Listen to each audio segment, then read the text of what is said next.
Meilleurs vœux, évidemment, à la SNR, donc, qui vient de démarrer dans sa nouvelle structure et composition. Bon, merci à Monsieur Ebadi pour cette présentation, ses premières réponses. Force est de constater que ce règlement intérieur a beaucoup évolué, et dans le bon sens, je tiens à le saluer, depuis la version du 17 octobre. Bon, il faut dire que la dissolution vous avait pas aidé à démarrer vos travaux un peu plus tôt sur l'année 2024. Donc, votre nouvelle version intègre de nombreuses recommandations et remarques à la fois de la direction de feu l'IRSN et de Monsieur Niel en particulier, des représentants du personnel, et j'ai la faiblesse de croire peut-être de certains d'entre nous, puisque c'est pas la première fois qu'on se voit dans des auditions, et il y a eu tout le travail parlementaire sur le texte. Donc, j'en profite pour saluer le travail et la bataille aussi menée par l'intersyndicale de l'IRSN et de ses salariés. Je pense que eh bien, ça se traduit aujourd'hui dans les avancées. Bon, malgré tout, je reste convaincu qu'il eût fallu maintenir un système dual qui avait fait ses preuves, et je note que dans le présent règlement intérieur, nonobstant toutes les évolutions positives que j'ai soulignées, qu'il reste deux points durs qui ont motivé la réforme et qui ont motivé notre opposition à l'époque. Donc je vais revenir sur ces deux points, et puis j'ai trois questions qui sont mineures après. D'abord, sur la séparation expertise-instruction. Manifestement des améliorations, mais toujours une séparation qui se fait par dossier et par personne, et qui repose sur l'idée qu'en fait une même personne sur un dossier différent pourrait une fois être l'expert, une fois être l'instructeur. Ça me semble poser deux problèmes. Le premier, c'est la capacité à maintenir chez chacun deux cultures différentes. Vous en avez parlé tout à l'heure entre l'IRSN et l'ASN, mais en vérité entre la culture d'expertise et la culture d'instruction. Soit on expertise, soit on prend une décision. Le deuxième problème, c'est la capacité à maintenir la confiance des exploitants contrôlés, puisque peut-être qu'ils se livrent un peu moins facilement à quelqu'un quand il est instructeur que quand il est expert. Et donc, si la même personne peut être une fois expert, une fois instructeur, ça peut créer une difficulté. Donc, j'ai deux questions. La première, est-ce qu'on ne pourrait pas aller sur une séparation des unités entre expertise et instruction avec des chaînes hiérarchiques différentes? Et puis, est-ce qu'on pourrait garantir cette séparation entre expertise et instruction dans les groupes permanents d'experts, ce qui n'est pas le cas maintenir la séparation entre expertise et instruction dans les groupes permanents d'experts, ce qui n'est pas explicitement le cas dans le règlement intérieur, alors que c'est écrit sur d'autres sujets.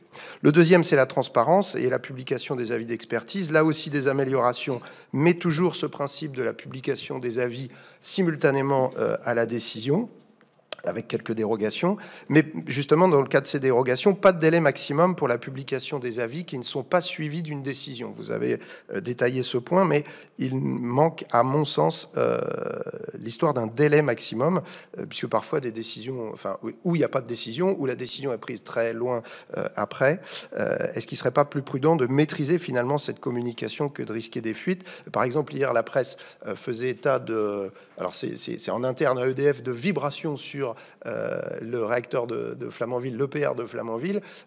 Voilà, si demain il y a une expertise de la SNR sur ce sujet, mais ça ne donne pas lieu à de décision, est-ce qu'on finira par le savoir? Et ça, c'est hors règlement intérieur, mais sur la question de la transparence, à l'IRSN existait un service de l'ouverture à la société qui a été intégré chez vous à la direction des relations, de la participation et de la communication. Bon, c'est pas tout à fait la même chose de faire participer le public et de communiquer des résultats au public. Donc là, j'ai voilà une petite question. Mes trois questions suivantes, c'est sur la déontologie. Là aussi, c'est plutôt intéressant, mais est-ce que l'extension des règles de déontologie aux activités de recherche et aux stagiaires, on a bien mesuré les effets qui potentiellement pouvaient faire en sorte qu'on attire moins de personnes à candidater pour être stagiaire ou faire de la recherche auprès de la SNR. L'autre sujet, c'est il y a quand même plusieurs aspects du règlement intérieur qui renvoient à des décisions que je qualifierais d'unilatérales, soit de votre part, soit du directeur général. Je pense pour les membres du conseil scientifique, du conseil d'éthique ou du règlement intérieur des GPE. Est-ce qu'on pourrait pas aller sur des décisions qui soient prises plus collégialement sur ces sujets-là que par une seule personne? Et la dernière question, c'est vous nous avez indiqué que en tant qu'ancien président de l'ANDRA, vous alliez vous déporter de tous les sujets qui concernent la gestion des déchets, CIGEO en particulier, ce qui fait que dans ces cas-là, votre collège de 5 passera à 4. Si jamais on est sur une décision, on a 2 contre 2, comment on fait? Voilà, merci. Vous revenez sur la question de la séparation. Oui, très clairement, on ne fait pas une séparation par entité, mais on fait bien une séparation par activité au moment où elles sont réalisées. L'enjeu, c'est bien, effectivement, c'est de ne pas créer des boîtes qu'on juxtaposerait et qui ne se parleraient pas ou ne se parleraient que par des processus formels et organisés. Oui, l'expertise, ce n'est pas l'instruction. Ce sont des postures, des livrables qui sont différents. Pour autant, toutes ces populations, toutes ces personnes, ce sont tous des ingénieurs qui ont de la compétence technique, qui doivent partager sur la compétence technique, qui doivent partager sur les enjeux. Donc l'enjeu, c'est bien d'avoir, et je l'avais dit d'ailleurs dès le début dans mes auditions, avant même d'arriver, et j'expliquerai après pourquoi, je pourrais même le dire avant d'arriver, c'est-à-dire que l'enjeu, c'est d'avoir des processus rigoureux, et en même temps, à des enjeux mais en même temps, une capacité à animer les équipes autour des problématiques techniques, autour des problématiques stratégiques, des sujets émergents, et d'animer l'ensemble du collectif. Donc on a vraiment à concilier une rigueur du processus où il y a le temps de l'expertise et le temps de l'instruction, et en même temps de pouvoir animer l'ensemble de ces populations, notamment par métier technique, autour des enjeux stratégiques, des sujets émergents, des priorités opérationnelles, etc. Donc, vraiment, oui, on admet parfaitement que le sujet, c'est pas de juxtaposer dans le règlement intérieur des boîtes, mais bien d'articuler un processus. Une fois qu'on a dit ça, vous posez derrière la question du management, et ça, c'est les chantiers qui sont devant nous, c'est de voir ce qui relève du management hiérarchique des équipes, ce qui relève du management technique, ce qui relève du management fonctionnel, ce qui relève de l'autorité technique quand un sujet est arbitré, soit au plan technique au moment de l'expertise, ou au contraire au moment de la décision. Cette question des modes de fonctionnement futurs, de l'organisation future, du management, c'est une question qui est encore devant nous, très clairement. C'est une question qu'il faut aborder en bon ordre, y compris en acceptant de prendre un peu de recul et de se poser la question de quels sont les enjeux du futur, les défis de demain. Mais en même temps, ce n'est pas un sujet totalement nouveau. Je constate, et je constate que d'ailleurs ça marche bien, que déjà au sein de l'expertise et de la recherche, on a juxtaposé, mis ensemble, l'expertise et la recherche, en distinguant bien le management hiérarchique des équipes de recherche et des équipes d'expertise, et le management fonctionnel de l'expertise et de la recherche. On a déjà des services qui sont constitués de bureaux qui font ou de la recherche ou de l'expertise dans le domaine de la sûreté, et il y a un directeur de l'expertise et un directeur de la recherche. Ils ont une autorité hiérarchique sur un certain nombre de services, et ils ont une autorité fonctionnelle dans le domaine de l'expertise et dans le domaine de la recherche, sur les thématiques d'expertise et les thématiques de recherche. Donc déjà, entre recherche et expertise, et je crois que mon voisin peut témoigner que ce n'était pas totalement évident quand la réforme de 2012 a été enclenchée, la question aurait pu se poser dans des termes qui n'étaient pas fondamentalement très différents de ceux que vous avez posés, et on a su travailler sur les organisations et sur les modes de management pour mieux distinguer management hiérarchique, management fonctionnel, autorité en matière d'expertise, autorité en matière de recherche. Je ne dis pas que c'est le modèle que je voudrais étendre à l'ensemble de la SNR, mais c'est juste pour montrer que lorsqu'on rentre après dans le mode de fonctionnement des organisations, comme je l'avais dit dans une édition précédente, la boîte à outils des outils du management, elle est beaucoup plus riche que juste la question de management hiérarchique égale management fonctionnel, égale autorité, égale une boîte, et on juxtapose des boîtes. Et c'est ça que nous aurons à travailler dans les mois à venir. Mais là aussi, en revenant aux fondamentaux, c'est pour quoi faire. Pourquoi il y a des enjeux. Et en fait, quand vous regardez, vous en trouvez assez vite. Il y a des communautés qui sont trop petites, par exemple, pour être réparties dans différentes entités. Il y a quelques communautés de métiers. Les sujets FSOH, par exemple, facteurs sociaux, organisationnels et humains, c'est des petites communautés, c'est des gens très compétents, mais c'est des petites communautés. Donc il y a des enjeux aussi à faire vivre ces communautés. Une fois que j'ai dit ça, j'ai pas dit grand-chose sur le modèle qu'on peut mettre à la fin. Mais il faut, en tout cas, à mon avis, à ce stade-là, laisser le jeu ouvert, et c'est ce que fait le règlement intérieur. Vous évoquez la question des groupes permanents d'experts. la force des groupes permanents d'experts, et ça, mes collègues qui ils ont encore plus vécu que moi pourront confirmer, c'est de réunir des expériences très variées. Il y a non seulement des gens qui ont une expérience d'experts, de chercheurs parfois, d'instructeurs, mais aussi des exploitants dans les GP. Et c'est ça la force des groupes permanents d'experts, c'est de rassembler ces compétences. Et donc on ne les sépare pas, on ne les met pas chacun dans leur boîte. Il y a aussi des experts de l'expertise non institutionnelle venant de la société civile. En revanche, le principe, mais il s'applique de tout temps, c'est que évidemment on se déporte sur les sujets dans lesquels on a été partie prenante. C'est vrai pour un exploitant. Si un exploitant vient de l'installation qui fait l'objet du débat en GPE, en GP d'expert, ben, il sort, il se déporte. Mais c'est vrai aussi pour l'expert ou l'instructeur qui, bien évidemment, se déporte quand c'est un sujet sur lequel il est intervenu. En revanche, vraiment, la force des groupes permanents, c'est vraiment de rassembler cette expérience, et cette expérience très variée, qui va depuis la connaissance technique très pointue, très expertise, voire même scientifique, jusqu'à l'expérience du terrain. Et c'est quand même un principe fort de sûreté réelle. C'est-à-dire que la sujet, quand même, c'est de conserver toujours à l'esprit que la sûreté qui compte, c'est aussi celle qui est vraiment appliquée sur le terrain. Sur la publication, on a souhaité mettre les principes dans le règlement intérieur et après de renvoyer aux procédures, ne serait-ce que parce que on ne les a pas arrêtées aujourd'hui. Notamment, est-ce qu'on fera des publications par batch, comme le faisait plutôt l'IRSN avant, ou est-ce qu'on fera en fait beaucoup de publications qui seront en fait attachées à la décision?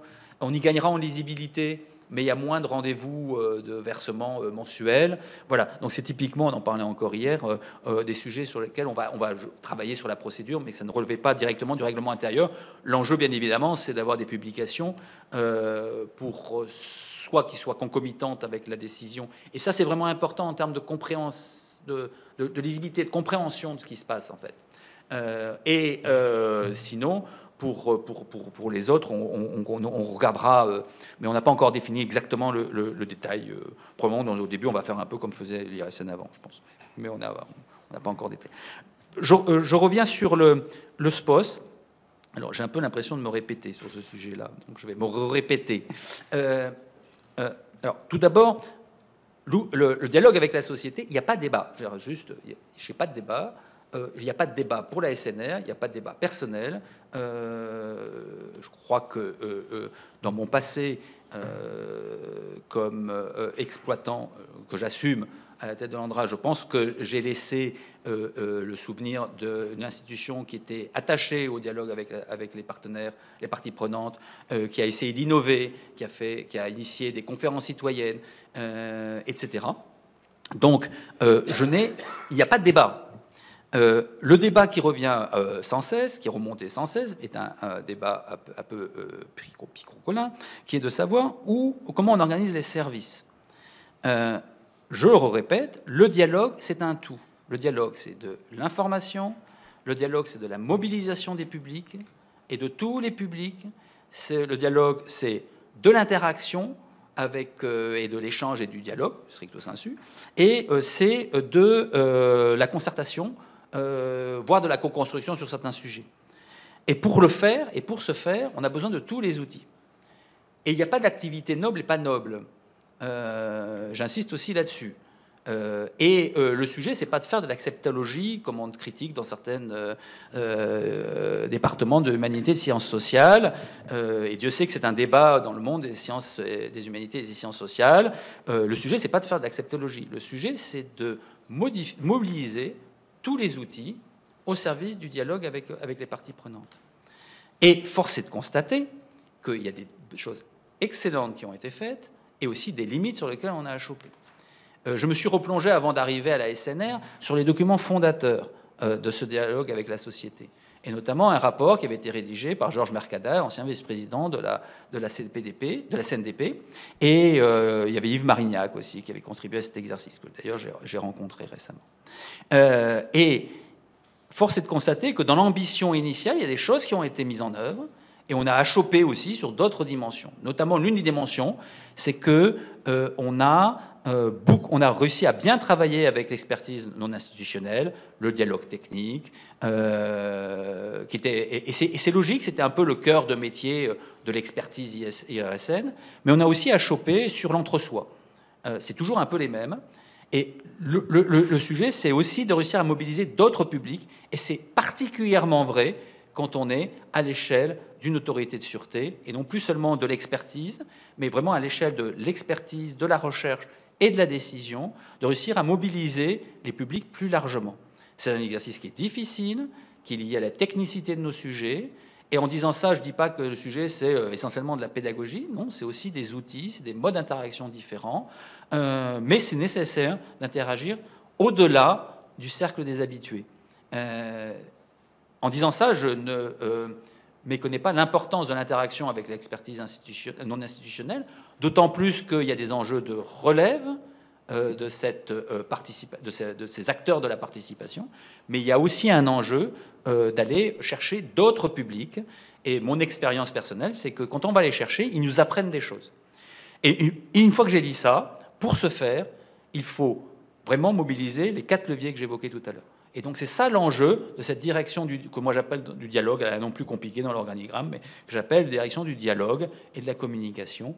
C'est vraiment d'apporter de la formation, de contribuer à la mobilisation des publics et de construire les bonnes enceintes de dialogue, les bons moments. Et c'est ça qu'on va travailler avec le HCT-ISN, probablement par un groupe de travail ou une commission dédiée, pour identifier les bons sujets, les bonnes modalités et les bons rendez-vous. Et pourquoi j'insiste sur les bons rendez-vous? C'est que le dialogue avec la société, c'est un continuum. On n'ouvre pas ça et puis on ne fait plus rien pendant 5 ans et on revient. C'est un continuum. Mais en même temps, là où on peut mobiliser les acteurs, c'est quand il y a des rendez-vous marquants. Et un exemple typique qui a été un bon rendez-vous, c'était les concertations qui ont été menées sur le réexamen à 40 ans des réacteurs. Ça a été un sujet qui a été mobilisateur parce qu'il y avait des enjeux et qu'on pouvait, sur ces enjeux, mobiliser les parties prenantes. Voilà. Donc, une fois que j'ai dit ça, j'ai plutôt ouvert un chantier de travail, et c'était un peu le sens de mon propos au HCT-ISN, d'ouvrir ce chantier de travail, chacun dans son rôle. C'est-à-dire l'idée, c'est de travailler avec le HCT-ISN sur les grandes priorités, les bonnes modalités, les grands rendez-vous, et après, c'est à l'ASNR d'être le maître d'œuvre de son dialogue et de le conduire.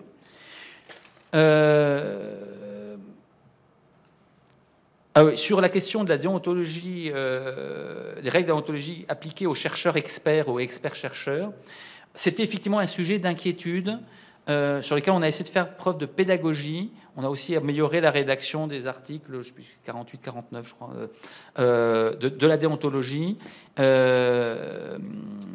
Éventuellement, pour peut-être compléter mon propos, le choix qui a été fait, c'est justement de préserver le chercheur à la base, l'expert-chercheur, et de le préserver des questions de conflit et de déontologie en faisant porter notamment la signature des contrats, la signature des conventions par un acteur tiers. Typiquement, très pratiquement, ça sera le directeur scientifique. Et dans l'attente du directeur scientifique, ce sera un directeur ou un directeur général qui n'est pas exposé aux enjeux de expertise et de recherche, justement pour pouvoir prémunir et préserver à la base le fait que l'expert fait de la recherche, il fait de l'expertise et il peut aussi faire des prestations ou interagir avec les exploitants par ailleurs et préserver ce fonctionnement important en termes de compétences, d'acquisition de connaissances. Après, il y avait des questions autour de est-ce que les décisions sont collégiales ou personnelles. Je reconnais dans cette question une question qui avait été soulevée, effectivement, et je rappelle, je l'ai dit rapidement dans mon propos introductif, la loi est explicite sur le fait que le directeur des services, je sais pas comment dire, le chef de service, on dit, en fait, je suis pas président, en fait, je suis chef de service, au sens administratif du terme, c'est le président, et il a un directeur général des services. Ce fonctionnement, clairement, c'est pas un fonctionnement, et la loi n'a pas prévu, c'est pas un directoire. C'est pas un directoire avec un conseil de surveillance. Donc, forcément, les délégations, elles vont du collège au président pour la délégation de pouvoir, pour les pouvoirs propres du président et les pouvoirs qui sont délégués par le collège au président. Après, il les délègue en signature au directeur général, puis après il y a une chaîne de descente de responsabilité. Mais effectivement, c'est pas déléguer un directoire, c'est bien déléguer un directeur général des services. Pour autant, une fois qu'on a dit ça, c'est l'aspect juridique des choses, et ça ne peut pas être autrement que ça, parce que c'est comme ça.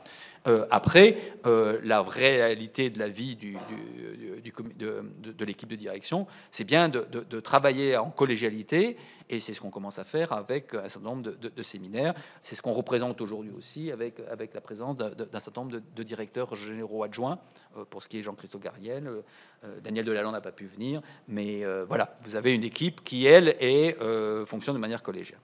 Après, pour terminer, sur mon cas personnel, voilà, et mes anciennes fonctions. Alors tout d'abord, j'avais dit ce que je ferais et j'ai fait ce que j'ai dit. Je tiens juste à le dire, et ceci dès la première délégation de pouvoir et la deuxième délégation de pouvoir qui a été prise à la création de la SNR, et ce sera aussi le cas à la troisième délégation de pouvoir qu'on prendra une fois qu'on approuvera ce règlement intérieur après votre audition.